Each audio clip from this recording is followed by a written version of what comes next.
कभी सोचा है ऐसा क्यों होता है कि कुछ लोग तो बड़ी आसानी से पैसा बना लेते हैं और बाकी पूरी जिंदगी बस पैसों के लिए स्ट्रगल ही करते रह जाते हैं।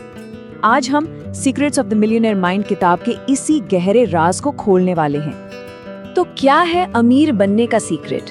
अच्छी किस्मत या बहुत सारा टैलेंट या कोई फैंसी डिग्री?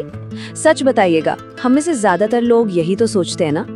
लेकिन क्या हो अगर ये पता चले कि एक बेस्ट सेलिंग किताब कहती है ये सब गलत है, उसके हिसाब से असली वजह इनमें से कुछ भी नहीं है।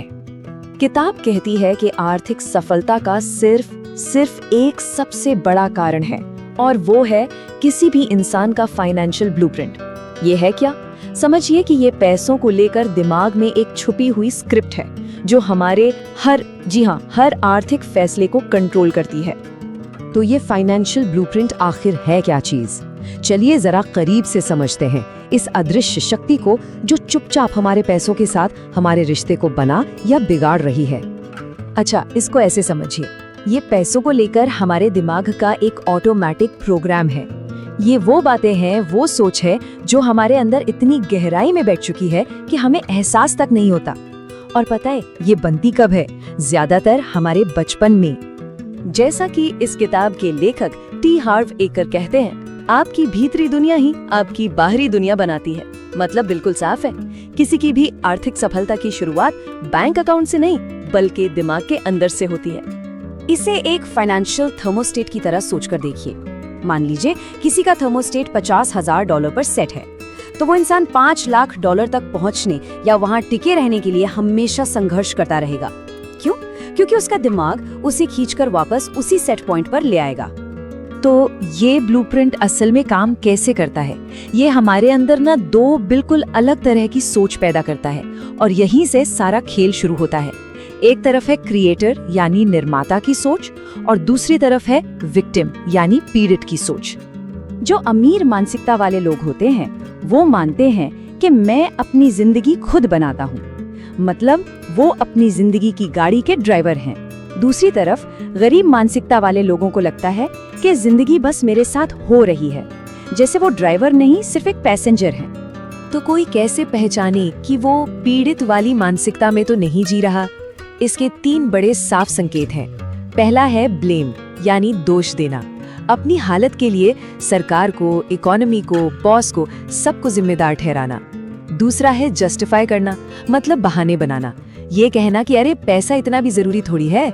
और तीसरा है कंप्लेन करना यानी शिकायत, हमेशा इस बात पर फोकस करना कि क्या क्या गलत हो रहा है। अब ये जो क्रिएटर और विक्टिम वाली सोच है ना, ये सीधे सीधे एक और बड़े फर्क को जन्म देती है कि कोई भी इंसान पैसे का ये खेल आखिर किस इरादे से खेल रहा है। देखिए, अमीर मानसिकता वाले लोग ये खेल जीतने के लिए खेलते हैं।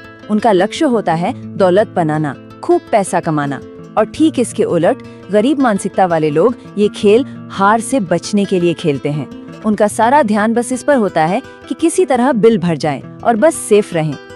जरा सोचिए, दोनों के इरादे में कितना जमीन आसमान का फर्क है। एक सोच है आगे बढ़ने की, कामयाब होने की, जबकि दूसरी सोच है बस किसी तरह गुजारा करने की। ये बिल्कुल वैसा ही है जैसे कोई फुटबॉल टीम जीतने के लिए खेल रही हो या फिर बस मैच को ड्रॉ कराने के लिए। और यही इरादा तय करता है कि किसी को दुनिया में दिखता क्या है। क्या हर तरफ मौके नजर आते हैं या फिर सिर्फ मुश्किलें और रुकावटें? अमीर मानसिकता वाले लोग हमेशा अपॉर्चुनिटीज यानी मौकों और ग्रोथ पर ध्यान देते हैं। उनके दिमाग में सवाल चलता है, इससे क्या अच्छा हो सकता है।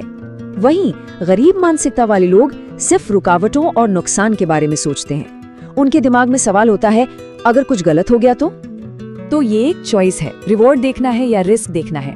इसका मतलब ये बिल्कुल नहीं है कि अमीर लोग रिस्क नहीं देखते, वो देखते हैं, लेकिन उनका फोकस रिवॉर्ड पर ज्यादा होता है और वो आगे बढ़ने के रास्ते ढूंढते हैं।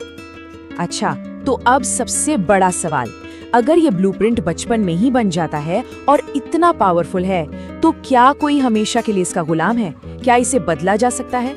और किताब का जवाब है एक जोरदार हाँ, बिल्कुल बदला जा सकता है। जो सबसे जरूरी बात समझने की है वो ये है कि हमारी सोच ही जड़ है और हमारी फाइनेंशियल लाइफ उसका फल है। अगर फल बदलना है तो पहले जड़ों पर काम करना होगा। किताब दिमाग को रीप्रोग्राम करने का एक 4 स्टेप का प्रोसेस बताती है। स्टेप 1 है अवेयरनेस, यानी जागरूकता। सबसे पहले तो ये पहचानना कि पैसे को लेकर पुरानी सोच है क्या। स्टेप 2 है अंडरस्टैंडिंग, यानी समझ। ये जानना कि ये सोच आई कहाँ से, बचपन के किस अनुभव से जुड़ी है। स्टेप 3 है डिसोसिएशन, यानी खुद को अलग करना। ये समझना कि वो पुरानी सोच आप नहीं है। और आखिरी स्टेप 4 है रिकंडीशनिंग, मतलब जानबूझकर नई पावरफुल सोच को चुनना और उसे अपनी आदत बनाना। तो आखिर में ये सारी बातें हमें एक बहुत ही पर्सनल सवाल पर लाकर छोड़ देती हैं। ये याद रखना जरूरी है कि किसी की भी दौलत की कहानी बाहर नहीं बल्कि उसके अंदर लिखी जा रही है।